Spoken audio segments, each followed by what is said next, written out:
Hi, my name is Maggie Villette. I have been teaching for 9 years. Most recently, I've been a kindergarten teacher. I've taught kindergarten for 5 years.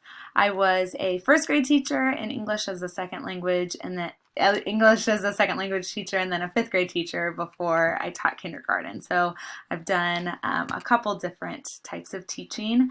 I have also been in a couple districts within the Kansas City area, but most recently have been at the Shawnee Mission School District.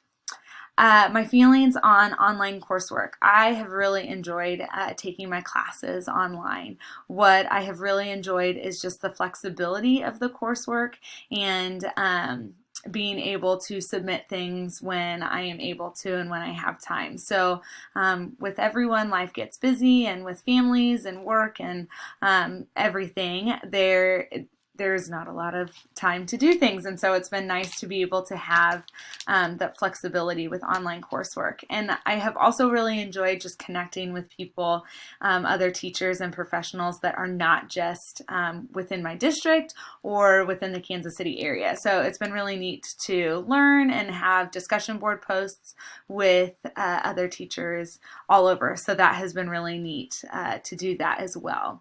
As far as my family is concerned, my husband and I have been married for 7 years, and we have 2 kids. I have a almost 4-year-old girl named Mabel, and then a 1-year-old boy named Walter. So they have been a lot of fun and have definitely kept us on our toes for sure. So I am really looking forward to learning this semester alongside all of you.